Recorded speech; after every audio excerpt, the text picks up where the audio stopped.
Today, we're going to start with talking about the man that's in the news, the seemingly most important story in basketball that every network needs to talk about above the NBA Finals. We're going to talk about Kevin Durant.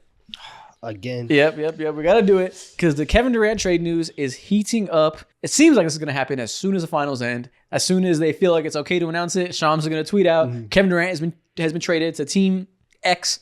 And I say Team X because there's a lot of teams currently linked to him. So today, I'm going to tell you a trade package from all the popular teams that people want him to go to. You're going to tell me deal or no deal from the perspective of the Suns. Would you accept this trade for Kevin Durant? Okay. Now, there will be multiple you would take, so you don't got to pick one as your ultimate destination, but does this get you over the edge knowing what we know about his perceived trade value? Tis the season for Kevin Durant to move on. Let's go. For the fourth time post-Warriors. This man is a journeyman at this point. It's crazy. Yeah. The best journeyman of all time. Yeah. Which is he probably is, right? Easily. He's the greatest journeyman. There's no real conversation. I mean, Shaq was washed at that point. Yeah. This man's still a top 12 player in the league at worst. Yeah. Probably top 10. Okay, first off, Kevin Durant to the Spurs for Devin Vassell, Harrison Barnes, the number 14 pick in this year's draft, and the 2029 first-round pick. Deal or no deal? I'm taking that deal instantly. Yeah. Instantly? Instantly. I think if I can get 2 first-round picks, now, it depends what type of protections are on that pick, but if I can get 2 first-round picks for a guy who is 37 years old and does not want to be in my organization, I'm taking that. You can go. Okay. It seems like 2 first-round picks is the market. It doesn't seem like it's going to be a crazy trade package for everything you said. He's old as hell, $54 million a year. It's tough to build your team around that. So 2 firsts is enough for you guys? Yeah, 2 firsts is enough. Me personally, I try to haggle the Suns the Spurs for the number 2 overall pick. You can take away that 2029 pick. I don't really care about Vassell. The only reason why he's there and Barnes is there is for money reasons. Yeah. I would be salivating over that number 2 overall pick if I was the Suns. I would take it, but I wouldn't be happy. You might be salivating over it. If I'm the Spurs, I'm telling you to kick motherfucking rocks. Dylan Harper is staying. You're not getting that. You're not getting that.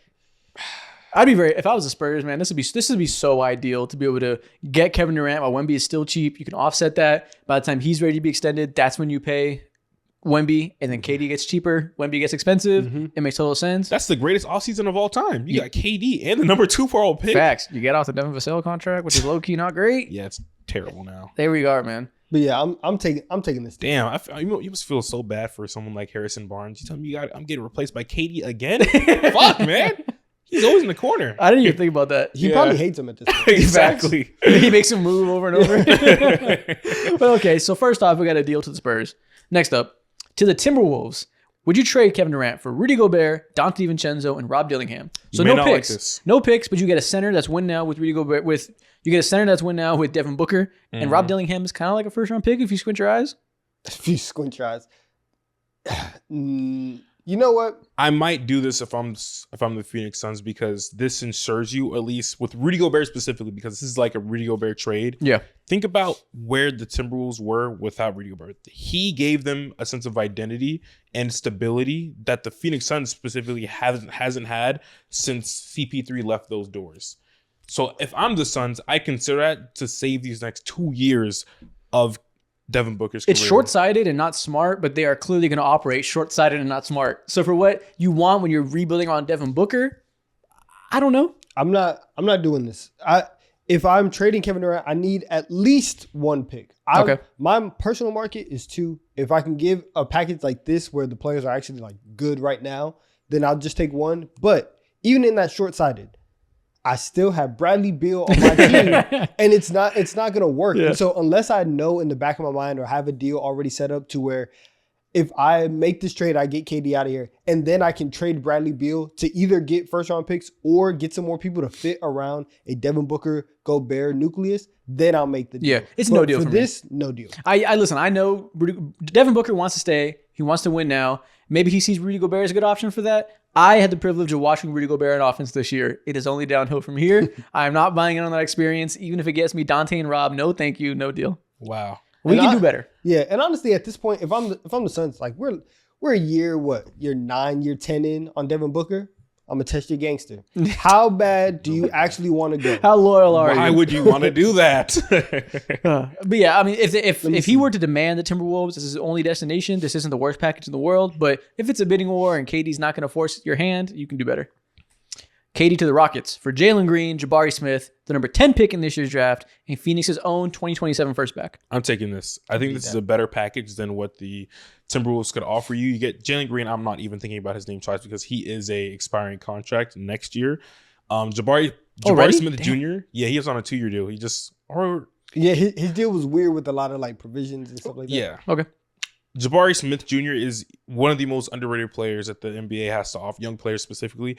He wasn't deployed as much for the Rockets. His role was slightly diminished. Injuries, all that was into playing conversations. But I think he has a real future on this team. Then the 10th overall pick, and you get your own pick back. Great. Okay, so the question is, would you do this for the Rockets' perspective, or would you insist on keeping Jalen Green and including Fred VanVleet?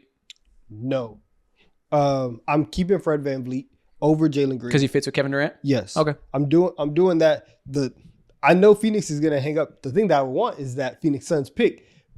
Either way, they're gonna be bad. Yeah. And I know that especially in 2 years, if they make this deal, Bradley Beal is gonna be gone. Kevin Durant, you just traded him to us, and like I just said, they're gonna test how loyal Devin Booker is. If he is not as loyal as they think that he is, whatever, and they are gonna have all three of those guys gone.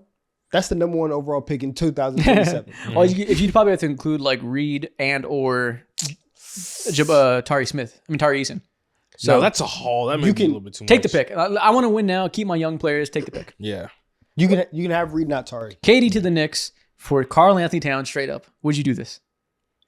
You have Cat and you have Devin Booker. You can be mid. You can stay afloat. Is that worth it for the Suns? That might make Devin Booker happy. This is a straight up Devin Booker happiness. Yeah, trade he'd be ecstatic. Here. Yeah. Devin Booker would be a team legend that stays forever, gets just enough talent to stay mid, have no expectations, and be able to win games and chill and be a legend to the kids in Arizona. Great for Devin Booker. Terrible for the future of the Phoenix Suns. You know what? Let's do it. Let's run this. If I don't have to give a pick to get off of that Cat contract, and I know that in like 3 years, KD, whatever contract situation, it's going to be okay, right? Because he's going to be 40 years old, and the window's going to be closed by then, right? This is right now. I'm okay with this. If we can run the lineup. From the Knicks perspective, you're okay with this? For the Knicks, I would say yes. If you're the Suns, I would say no. I think you have to get picks back. I think Cat's too old, like too far into his NBA career, and also has proven that like he does have real deficiencies. So even if you're trying to make a playoff run, that's not necessarily going to work out. Okay. So I need a pick.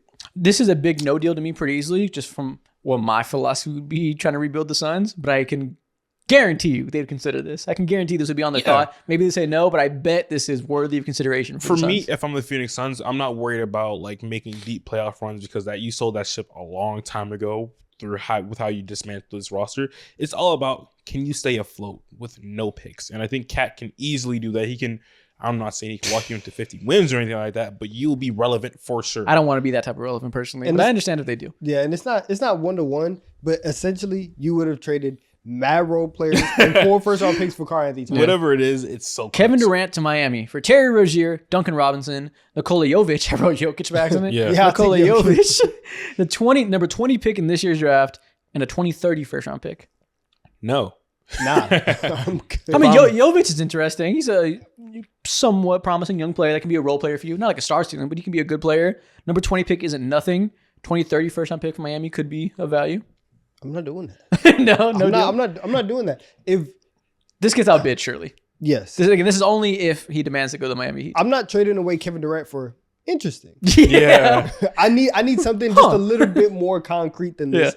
I'm not doing it. Terry Rozier has serious gambling allegations to his name, bro. I forgot about that. He will be taken to like the court very soon. I forgot. Duncan's still watching. Yeah, exactly. He's still literally on trial. Like he will be soon. Bro, yes, they're putting up cases against him. They haven't even done a sweep yet. They're on the way. Exactly. The feds are on his case. Duncan Robinson's, shout out to you in your podcasting career. Kevin Durant to Philly for the number 3 pick and Paul George. If I'm the Suns, please. Yeah. Please. I'm okay with that. Like, you're taking on Paul George's contract, get number 3 pick. Yes, so keep in mind, I put this on here hypothetically. The Philadelphia 76ers would never do this. I think it'd be dumb as fuck for the Sixers. But would you do this from the Suns' perspective?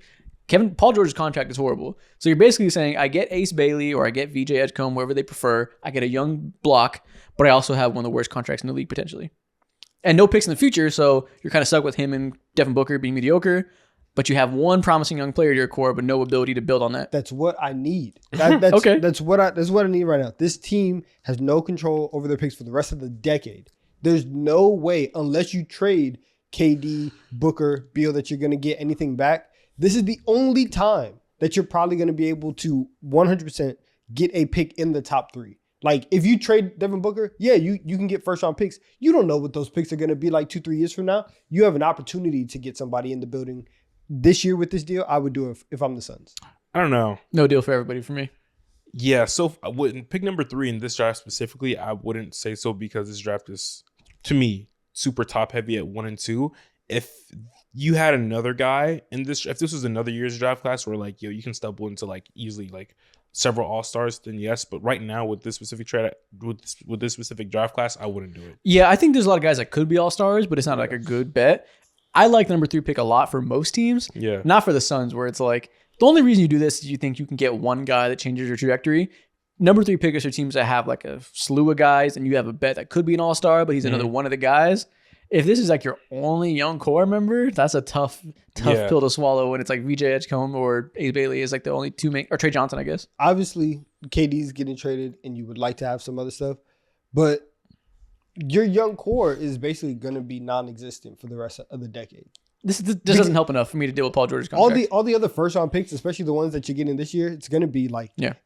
Late lottery, outside of it. I'd rather get that. KD to the Clippers for Norm Powell, Bogdan, Derek Jones, the number 30 pick, and a 2030 first-round pick. So a lot of role players that can keep you solid, and then one bad first-round pick and one that might be really valuable in the future.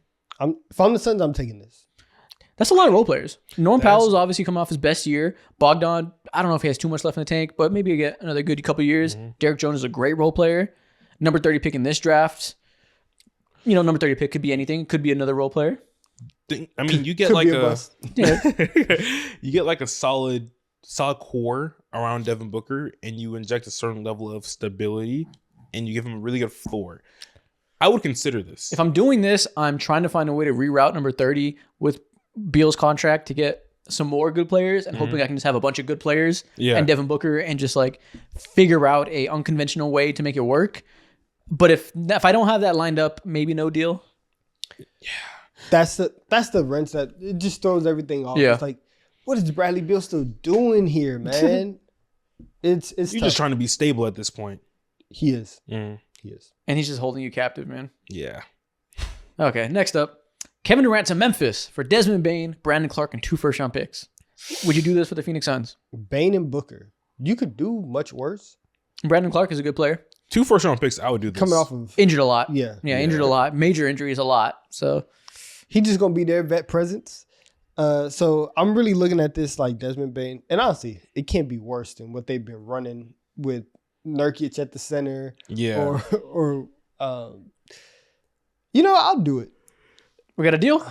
I think I would do it. I think I would do it. I think Bane and 2 first-round picks is good. Yeah, because Bane he's not an all-star, obviously, but he's an elite level starter. He's an elite starter, and those 2 first-round picks could be packaged easily into another Bane level player potentially, or just even depth. So I like it. Okay. And that's the last one.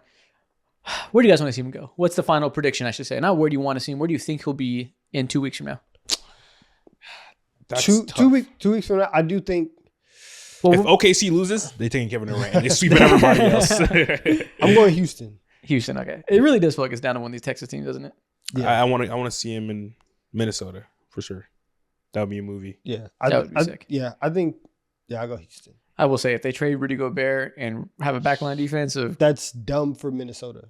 they Need Rudy Gobert. Gobert, because unless they have an imminent replacement and a 3-team deal and they get a Goga or something that's like baseline decent, their defense is gonna be in a rough spot. Yeah.